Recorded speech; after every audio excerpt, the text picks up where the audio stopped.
now. This is a success story. Yes, some good news. Hello, Savannah. Good morning. Good morning to you as well. There's a huge celebration underway at NASA and Johns Hopkins University this morning with new data showing that small spacecraft they slammed into an asteroid worked better than they could have hoped, knocking it slightly off course.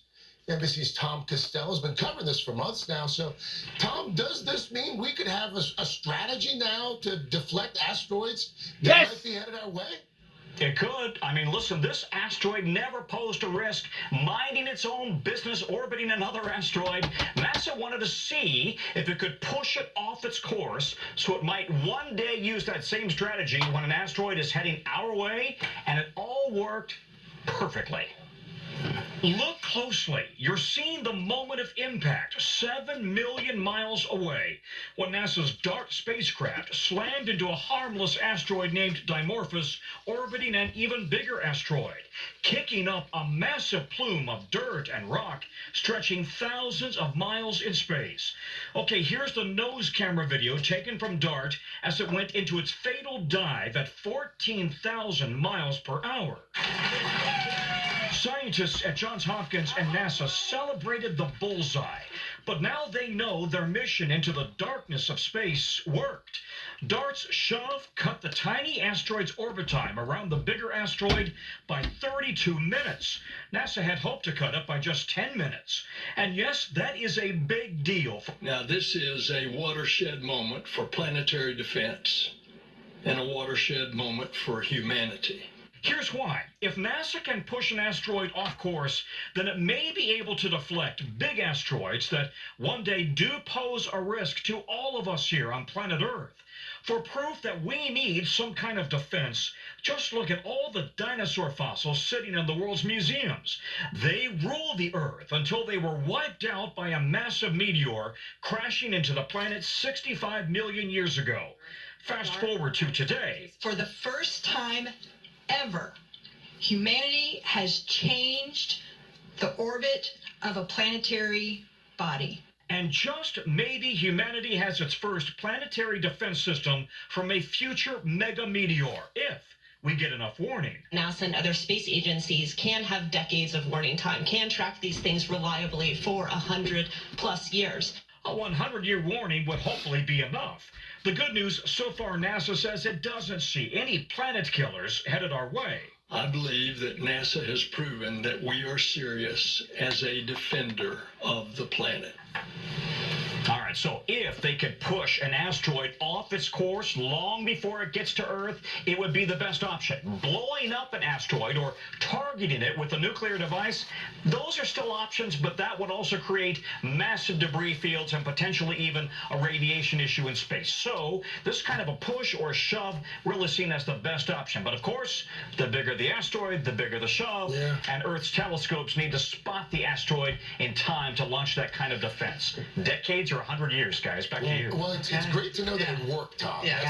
That's great news. They're taking an asteroid like a little love tap. Right. You know, it's like an elbow. Move it over. You just move over in this direction. On the other hand, we still have the Bruce Willis defense in our back pocket. Yeah. 717, Mr. Roper, what you got? Oh, well, okay, so we've got some severe weather making its way toward us. We're going to be watching that very closely. You can already see we've got showers and thunderstorms pushing in from Minneapolis, Detroit, Chicago, down to the south. This is going to be part of a cold front that's making its way to the east. We've also got a risk of severe weather down to the south from Cincinnati, Memphis, Jackson, Birmingham. Possibility of a tornado or two tomorrow. That moves to the east from Oneonta all the way down to Richmond, Virginia. As that front pushes eastward across the Midwest, risk of gusty storms, Ohio on into Texas. For tomorrow, downpours, heavy storms into the northeast could cause a delay to that Yankees-Cleveland game. Of course, Yankees. And then Friday pushes slowly through New England with soaking rain from Cape Cod into New England. We're talking some high rainfall rates, especially in New England, could lead to some flooding. We've also got heavy rain down through the southeast, and we've got Tropical Storm Carl. Right now, it's 155 miles northeast of Veracruz, New Mexico. Right now, looks like it's going to kind of meander and make its way down into central Mexico. We're going to continue to watch that as well. We're going to get to your local forecast in the next 30 seconds. There's a point at the end of a project when you realize, but what in the world do I want in here? Getting back on what they was talking about pertaining to that meteor, that is all a grand desire towards what occurred in the late, basically the mid to late 50s, towards the Apollo program, that even JFK, Mr. Kennedy, was so inspired that he was going to devote in that particular project all that he could towards being able to successfully do something like this one day. So, looking back since 1963, this is basically a 50 or 60 year accomplishment towards what our The bigger the asteroid, the bigger the show. what our politicians and our scientists has one time thought towards being just an ideal, or thought towards being some sort of maybe a visionary thing towards science. Now the science has turned into a reality towards us actually being able to do this. 2 thumbs up to NASA towards what that they have accomplished in the past 50, 60 years, and this is just the putting on the cake, per se, of that in which what they have accomplished and what is in the forecast now towards accomplishing, towards possibly saving the planet. So should all nations be involved in space technology pertaining to doing stuff like this? I think so. If we care anything about each other, and if we care anything about the planet, I think that everybody should get on board towards wanting to be a part of this, rather than some maniac on the other side of the pond over in Russia threatening to want to blow up the world with a bunch of nuclear bombs. This has been a day that I know thousands, if not hundreds of thousands of people has looked forward to, towards the successes in NASA's achievement in, like they talked about a while ago, planetary advancements towards possibly being able to stop or even save the planet.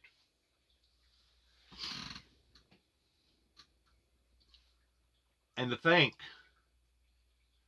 whenever I was only about 8 years old, which would have made it around 1969, I think my grandfather died that same year. But to think that he thought, and his generation, the majority of his generation thought, that whenever man had landed on the moon, Neil Armstrong, towards one great leap for man, or one giant step for mankind, whenever he made that statement, my grandfather actually thought that they was doing all of that out in LA somewhere on a Hollywood screen. And he was convinced of that to the very day that he died, that all this was a bunch of BS, because they couldn't accept the fact that mankind had become so intelligent and so advanced that they could possibly do something like this. I would just like to be able to see grandfather's face today, my grandpa's face today. They called him Big Daddy. And I'd say, Big Daddy, you still think that they're doing all this stuff on a Hollywood script? Somewhere in Hollywood? I just wonder what his answer would be today, give or take 50 years later, in seeing the accomplishments that what NASA has done. I can pretty well bet you that he would be man enough to say, you know what? You're right, and I was wrong. The things that I thought that man was achieving, they're actually achieving. I owe you an apology. That's what I would like to believe that my grandfather would say today if he was alive, to be able to see the results of what we're seeing today. And we know that it looks science fiction, but you know, we looked at Greek mythology pertaining to the manuscripts and the various cave writings and different types of plateau imagery that occurred way back in the day. We looked at that at one time towards that being a form of science or a form of philosophy. But today, in the year 2022, in the 21st century, we've got sophisticated equipment now that can go down into the lower parts of the bottom of the ocean and go to prowling around and actually discover city after city after city of large structures, roadways that was formed thousands of years ago that now is no longer considered mythology, but now is considered reality. We didn't have those instruments 50 plus years ago to be able to go down into the lower part of the oceans and see some of the things that we can discover today that actually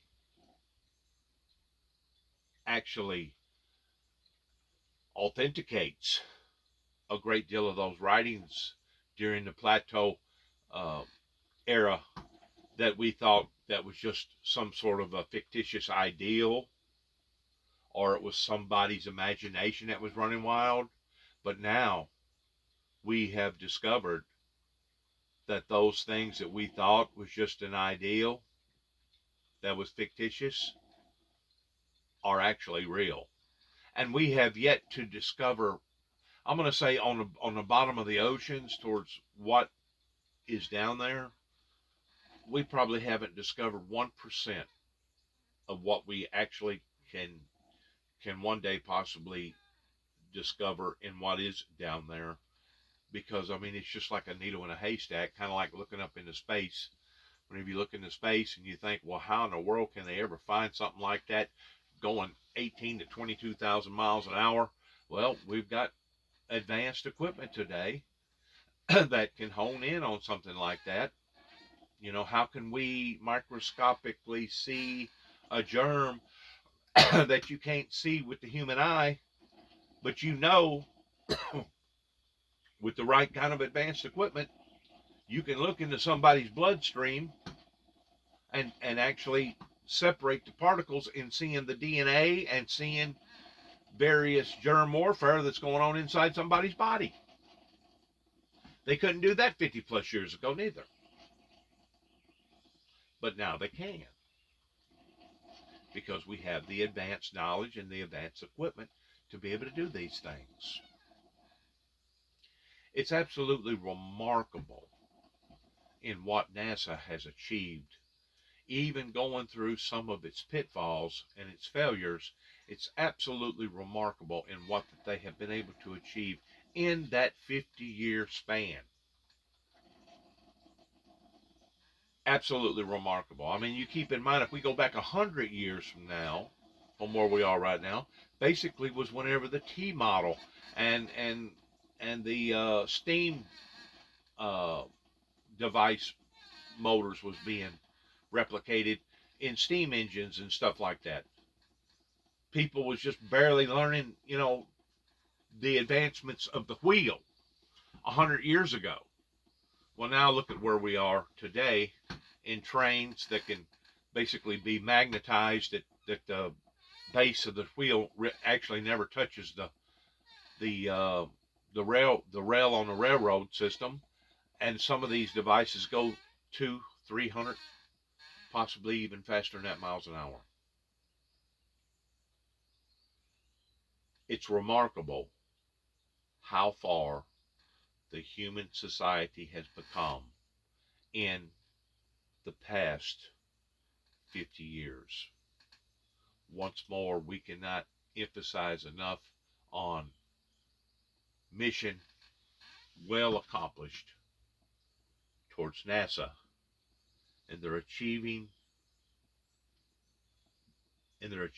goals that has been a success for the past 50 plus years, that you have to wonder, or I do, if we have done this since the Apollo of landing on the moon, and my grandfather saying, I don't believe that, that's all a bunch of made up fictitious stuff. If we have gone from there to now, where will we be, God providing, in another 50 years from now, towards our advancement in technology and what our doctors and our scientists can break down and see, and how that we can change possibly the course of a major catastrophe that, yes, at one time, we know for a fact, kind of like now we know for a fact that Greek mythology is no longer mythology, but it's actually history, it's actually fact. We know for a fact that the very scene or sites that you're seeing right there pertaining to the fossils of men and women that has put all that together, that is just one of those replicors right there probably took possibly a half a year to a year just to be able to dig out of the ground. That way it's all in one piece, and then it probably took another year to put it into some sort of a museum like that to be able to prove that at one time these monsters, these big, humongous, prehistoric monsters actually did in fact exist. It took curiosity, digging down into the dirt, looking, idolizing, questioning ourselves. What is this? Where did this come from? How come this is here? What caused this? And we finally figured out by putting the dots together in regards towards some of the missing links that now mankind has been able to mysteriously unfold just within the past few years. Just like now we have the technology of looking into a great forest somewhere down in the Amazon, somewhere down in areas that mankind has never been able to walk or explore into. But we have the equipment now that can actually look into the forest that will basically cause the trees to disappear in the pictures that you're looking at while doing this. And we can actually, and have discovered, ancient cities, just like we have discovered ancient cities under the water. We have discovered ancient cities in the Amazons that was there thousands and thousands and thousands of years ago, pertaining to the Mayans and the Cocopeles and all the other different tribal people that at one time used to live there. We have the technology now to advance into those forests and to see those, discover those things, to where 50 years ago that would have been absolutely unheard of. Unheard of. Just like that right there, what you're seeing towards a meteor. And we know, and for the most part, even your atheist and your agnostic people knows that the predictions in Revelations pertaining to a great star or a meteor that will fall from the sky that is already called wormwood, that's predicted for it to occur, we know that eventually one day we will be hit again. That caused the distinction of all them dinosaurs that we know we have discovered by digging and looking and asking questions. We know that those things are real. So because we know that those things are real, Kennedy's analogy towards we go not because it's easy, but because we know it's hard and we know that it's real. In other words, it's not just some sort of fictitious ideal that somebody come up with, kind of like some of your superheroes with Batman and Spider-Man and all them other things, in which there's nothing wrong with having a creative imagination. There's nothing wrong with having a fantasy of believing in stuff like that to some degree, as long as you can keep it in line with reality. But what you're looking at here and what NASA has discovered goes beyond any Hollywood manuscript or any type of cartoon character that somebody may have thought up, put down on paper, and now they've actually turned them into like toys, dolls, or whatever pertaining to superheroes. These are actual heroes. These are actual heroes that have spent endless amount of hours, days, months, years to get us where we are today. So when people see this stuff, I hope that they're still not in the mindset that my grandfather was in. God bless his soul. He died in 1969. But during the time that he was living upon this planet, that the automobile had just barely become a everyday day of life for the most part of people in 1969. I mean, you had some very, very state-of-the-art equipment out there that was on the road pertaining to automobiles and race cars and stuff like that. I just hope that people today will not have the same imagery that he had going back to 1969, 50 plus years ago, because I'm 61. 50 plus years ago, I just hope that people can open up their minds, open up their hearts, open up the fact that, you know what? Those people wasn't crazy that was digging for endless days and months in the earth to be able to drag out all these old fossils and bones, proving that at one time this was the existences that did in fact exist here upon to the planet until the great extinction. I just pray to God that people today will recognize that these desires that people had, even going back hundreds of years ago, or possibly even thousands of years ago, of the history that has been lost, that now we are in the era of regaining that history, understanding these things that are crucial to our existences, and that we can work together towards bettering humanity in the evolvement towards one day, if something like this right here was to occur, God would give us enough sense 65 million years ago, that God would give us enough sense to possibly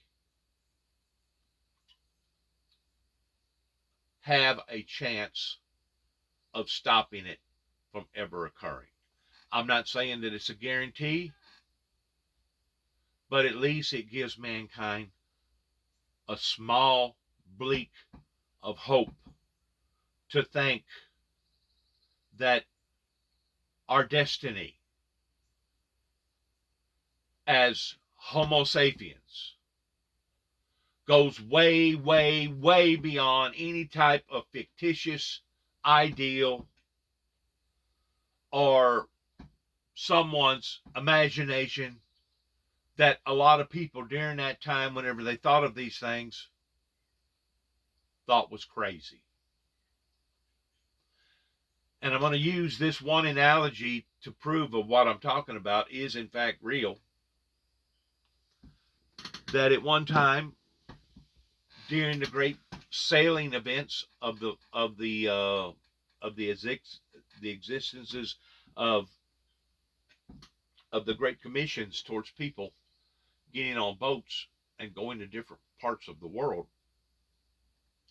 there was a time that mankind was convinced that the world was flat. And that once you reached a certain point in that destiny, you would actually fall off the cliff or fall off the earth. Now we know today, for people to have such of an outlandish ideal about stuff, sounds far-fetched. It really does. It sounds very, very far-fetched. But so did this right here too as well, in thinking that humanity had some sort of hope that at one day, if something like this was to occur, and if we had enough advance warnings, we could possibly have that chance,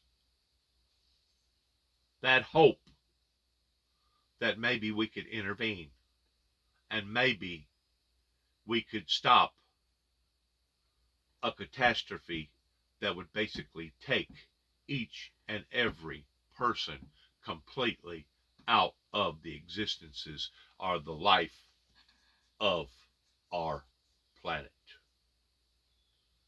2 thumbs up to NASA. 2 thumbs up in what that they have achieved in the past 50 plus years, and the goals and inspirations of what that they may be able to achieve in the next 50 plus years, regardless whether it be in space, in the water, or out in the middle of a Amazon forest, or in the middle of a lab somewhere where a doctor has finally figured out a cure for cancer, or a cure for tuberculosis, or a cure for dementia, or a cure for AIDS, or a cure for some of these other diseases that attack our bodies, that are basically foreign adversaries that causes just as much damage on a small scale as it could a big scale. They have done a watershed moment in our planetary existences. 100-year warning would hopefully be enough. The good news so far, NASA says it doesn't see any planet killers headed our way. I believe that NASA has proven that we are serious as a defender of the planet. And we're going to leave it there pertaining to what he said, because there has been endless amount of worrisome moments, days, months, years. People have sacrificed so much, including some that have sacrificed their very lives, pertaining to the school teacher and the destruction of one of the Apollo missions that happened, I believe it was in 86, that basically put the halt on their missions for the next 3 to 5 years, I believe. So many sacrifices have been made to put them where they are today. Thank you for listening. Good luck to each and every one of us. God bless America. God bless America's endeavors. God bless our troops. And as we continue to say again and again and again, Shalom. May the love and the peace of God be with you all.